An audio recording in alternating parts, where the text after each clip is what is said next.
middle fingers in the air. We're gonna force you.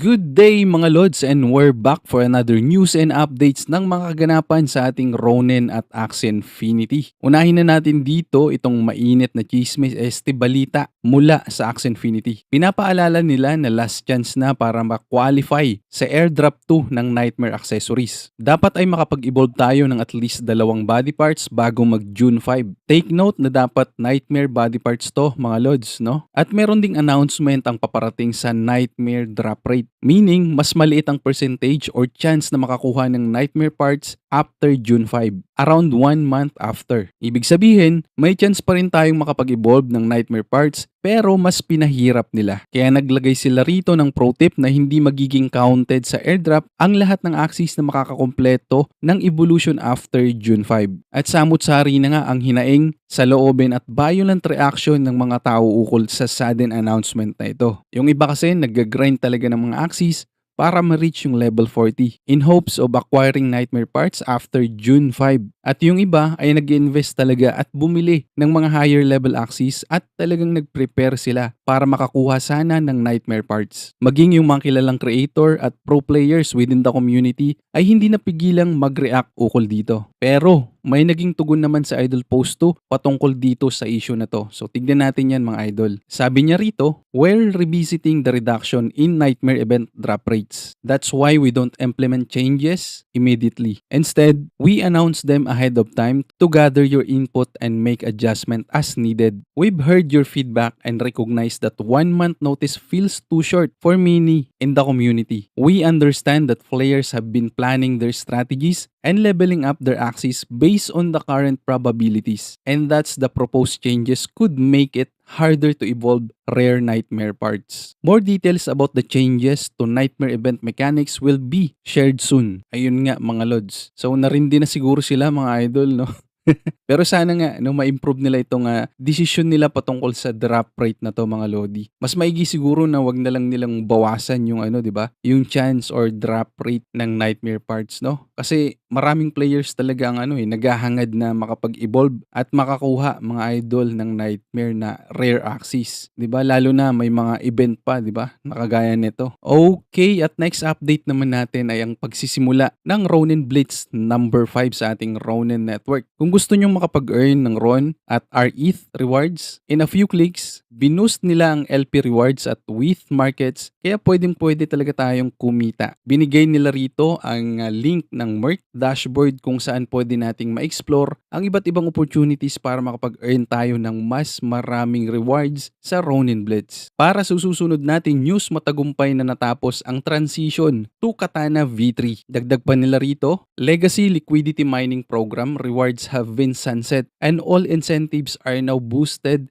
and flowing through Katana V3. Ronin's native DEX is now 100% powered by V3 and it's the best time to become a liquidity provider. At kung gusto nyo pa ng mas maraming rewards, maaari kayong maging liquidity provider gamit ang link na prinobide nila dito mga Lods. Ito. At next update naman natin ay ang naging komento ni Papa Gihos patungkol sa pagkakamention ng Axie Infinity sa isang Bloomberg article. For context, ang Bloomberg ay isang kilalang company sa New York City na nagpro-provide ng financial data services, analytics, and news. Kaya naman good exposure to para sa Axie Infinity at Ronin Network. Dahil hindi lang na-promote ang game kundi nagbigay din sila ng awareness para sa mga tao. Sabi ni Idol Papa Gihos dito, Axie Infinity mentioned in Bloomberg alongside World of Warcraft, Roblox, and Counter-Strike as an example of a digital economy powered by real value. The market for these digital economies and game items is proven. Crypto makes them better. Here, sellers and buyers are unsure whether they will be banned at any moment for terms and services violations in Roblox. Roblox could be powering a safe and trustless mechanism for encouraging these trades, which would be benefit both players, developers, and the entire Roblox platform. So yun nga mga Lods, pinunto lang naman ni Idol Gihos rito yung mga digital in-game items ay pwedeng mabenta sa totoong buhay at pwedeng pagkakitaan. And crypto makes them better, sabi ni Idol. Hindi gaya ng Roblox na risky pagka nagbenta ka dahil pwede kang maban or mawala yung account mo dahil nakapaloob mismo sa kanilang terms of service na bawal. At last update naman natin ay ang announcement ng mga nanalo sa Nightmare Nexus Raffle. Ito yung mga nag-post ng screenshot ng paborito nilang Axis sa Nightmarescape. At may mga nakita tayong pangalan ng mga kaibigan natin katulad nila Idol Ryotako, Boss Gwapong Hasio. So congratulations na agad mga idol. At sa lahat ng mga pinalad dahil nasa halos 1,000 ang kabuang prize pool na kanilang pinamigay sa event na to. At yan na nga natatapos yung ating update mga lods. Pero bago ang lahat, magbabasa muna tayo ng mga comments nyo sa ating previous video. Unahin na natin dyan sa Idol Axitom Sawyer, shoutout sa'yo Lodi. At kay Idol Sandrix, shoutout Lods. Kay Idol Rafael Leo, gulat ako sa apelyido ni Mia, Lods, sabi ni Idol. At syempre, ang ating Madam Sensei, shoutout. Kay Idol CyXBCH, sabi niya thank you Lods, shoutout na rin yan. Kay Idol Jonas Ablaza, kailan release niyan boss? So nasagot naman na natin yan, siguro around the